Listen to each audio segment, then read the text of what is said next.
Our top focus at this hour in his first bilateral visit overseas as the Japanese Prime Minister Fumio Kishida is currently in the Indian capital, New Delhi.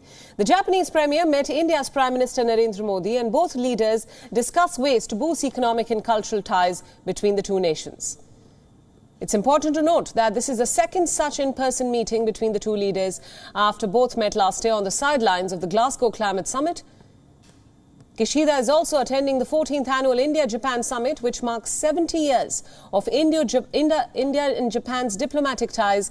And this is the first visit by any Japanese Prime Minister to India in 4.5 years.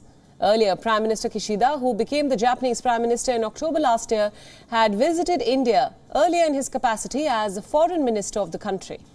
India and Japan, which have been traditional partners since ancient times, have deepened their strategic ties, working towards a free, open and inclusive Indo-Pacific.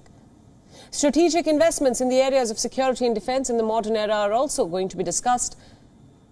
Both the nations are also involved in the Act East Forum and are part of the crucial Quad grouping. According to reports, the incoming Japanese Prime Minister plans to announce FDI worth $42 billion. And this is going to be an investment into India for the next 5 years. The Japan Prime Minister's visit to India is crucial in the context of the current geopolitical scenario.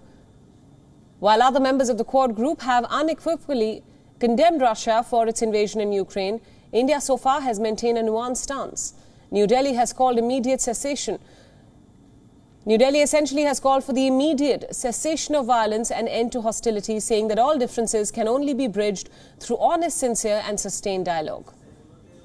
The meeting in New Delhi is likely to focus on the following issues: the current ongoing conflict between Russia and Ukraine, ways to work further to converge on an open and inclusive Indo-Pacific, talks on progress in defence and security in the regional context, the way forward for the reciprocal provision of supplies and services agreement, the Act East Forum, which focuses on developing connectivity, forest management, highway upgradation and capacity building in India's northeast. The Supply Chain Resilience Initiative between Japan, India and Australia will also be top of mind. Kishida and Prime Minister Modi are also expected to agree to convene a 2+2 meeting between the two countries' foreign and defence ministers at the earliest. Later this year, India's Prime Minister Modi is expected to visit Japan for the second Quad in-person summit in Japan itself, and the Quad grouping involving India, the US, Australia, Japan is now evolving fast amid Chinese aggressive actions in the Indo-Pacific. Now, for more details about this meeting and what it means for India and Japan, joining us now is our principal diplomatic correspondent, Siddhant Sibal. Siddhant, now, as we spoke earlier, tell us a little bit about the significance of this meeting between Prime Minister Modi and Prime Minister Kishida, especially with the backdrop of China's actions in the Indo-Pacific. Well, right now I'm standing in Hyderabad House, where the press statements are due in a short while from now, where the Indian Prime Minister Narendra Modi and the Japanese Prime Minister will be giving out the press statements, and some pacts are also expected to be signed. We know they had a restricted meeting and then later delegation level talks. But the significant visit, the fact that the Japanese Prime Minister has chosen India as his first foreign destination. Also, this is the first ever visit of any head of government or state to India this year, shows the trust Tokyo and New Delhi enjoy in terms of every sphere. We know that Japan has been playing an important role in terms of India's infrastructure needs.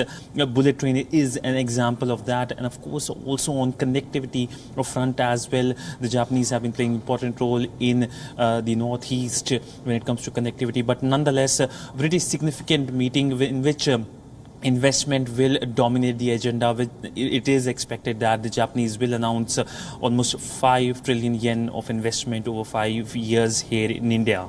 Right, Stan, just to follow up on that, we know that the two leaders are expected to deliver their statements, the official statements following the meeting shortly, and WION, of course, will be tracking all of that. You mentioned the investment. Now, Japanese media has been talking about the fact that the Prime Minister of Japan is expected to announce roughly $42 billion of investment in India in the next 5 years. Tell us more about that and what we can expect there.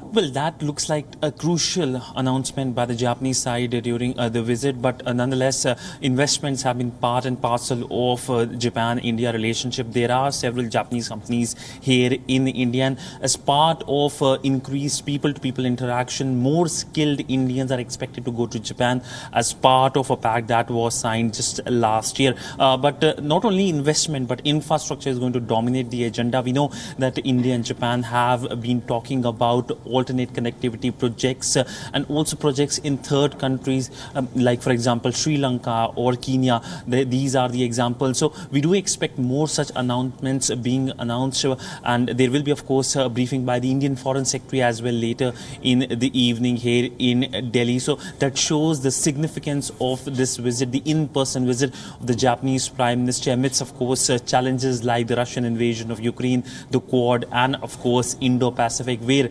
China has been increasingly aggressive, and that has been a major issue for New Delhi and Tokyo.